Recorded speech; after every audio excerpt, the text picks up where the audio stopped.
Imagine a man so powerful that he controlled armies of criminals, yet so invisible that his neighbors thought he was a retiree who worked in a factory.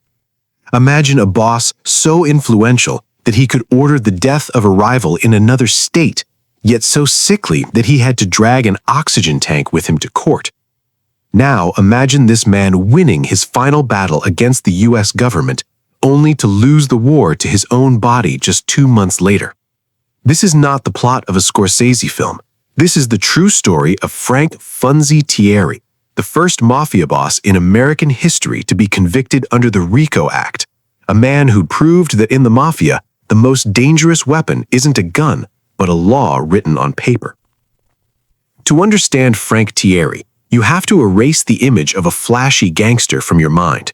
Born Francesco Tieri in Castel Gandolfo, Italy in 1904, he arrived in New York City via Naples in 1911 as just another immigrant kid. He grew up in Brooklyn, and by the time he was 20, he had already been convicted of armed robbery. But that youthful mistake was a blip on the radar. For the next 60 years, Tieri would become a ghost. He was denied U.S. citizenship twice, choosing to live as a permanent resident alien, which kept him off many official grids. He lived a life of deliberate, almost aggressive ordinariness. While other gangsters were buying flashy cars and nightclubs, Tieri lived in a modest home in the Bath Beach section of Brooklyn with his wife. He claimed to be an employee of a sportswear manufacturer. He was the guy you'd see reading a newspaper on his porch, the old man shuffling to the corner store. His neighbors had no idea that the old man, as he was known in the underworld, was actually the boss of the Genovese crime family, one of the most powerful criminal organizations in the country. He even had a mistress, a former opera singer who lived just a few blocks away, a setup that was as discreet as his business life. By 1972, Tieri, then 67, had risen to the top job after the murder of his predecessor, Thomas Ebele. But even then, Tieri played a clever game. Most experts today believe he was a front boss, a public figurehead who took the heat, while the real boss, Philip Benny Squint Lombardo, pulled the strings from the shadows.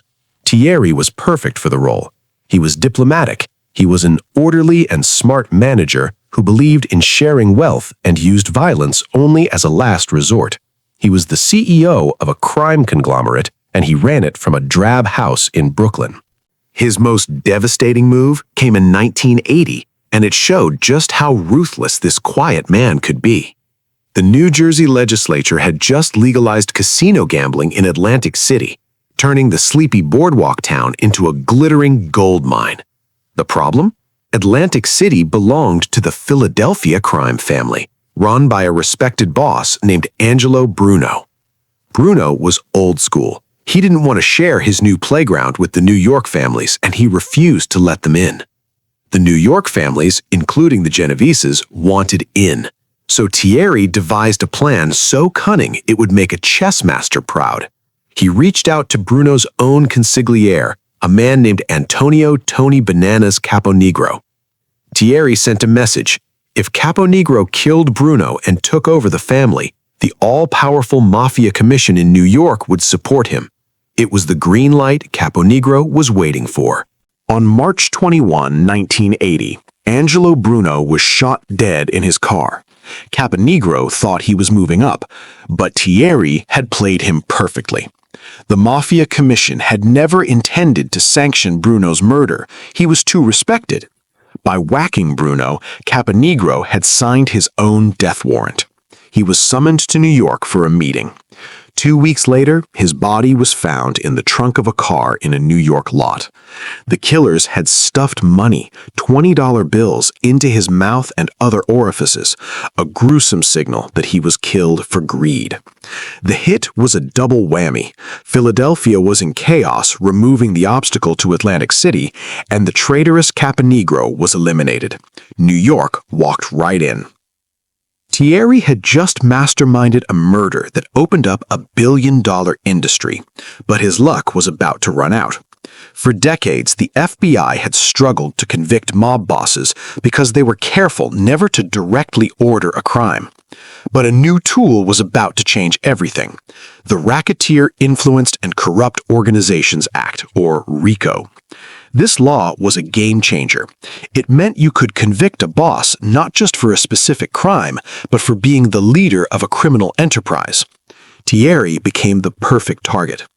Prosecutors built a case, bringing in mob turncoats like Aladina Jimmy the Weasel Fratiano to testify about the inner workings of the Genovese family.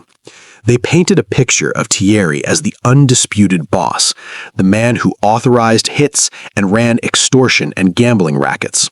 The trial was a spectacle, but not a glamorous one. The 76-year-old Tieri appeared in court looking more like a hospice patient than a godfather.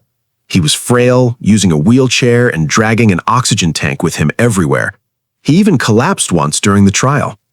His lawyers argued he was a dying man, a relic of a bygone era. The prosecution, however, saw the performance for what it was, a final act of manipulation. They told the judge it was all an act. On January 23, 1981, the jury didn't buy the act. Frank Tieri was convicted of running a criminal enterprise through a pattern of racketeering. He was the first boss ever nailed by RICO. The judge, unswayed by the theatrics, sentenced him to 10 years in prison. But Tieri never served a day. His health, whether an act or not, was genuinely failing. He was allowed to remain free, a convicted felon waiting to die in his own home. 2 months later, on March 29, 1981, Frank Funzi Tieri died of natural causes at Mount Sinai Hospital in New York. The U.S. government had finally won the war, catching the ultimate ghost. But Tieri, the quiet man from Bath Beach, slipped away before they could lock the cell door. He rests now in St. John's Cemetery in Queens, a quiet end for a man who changed the mafia forever, not with bravado, but with a businessman's cunning and a ghost's ability to disappear.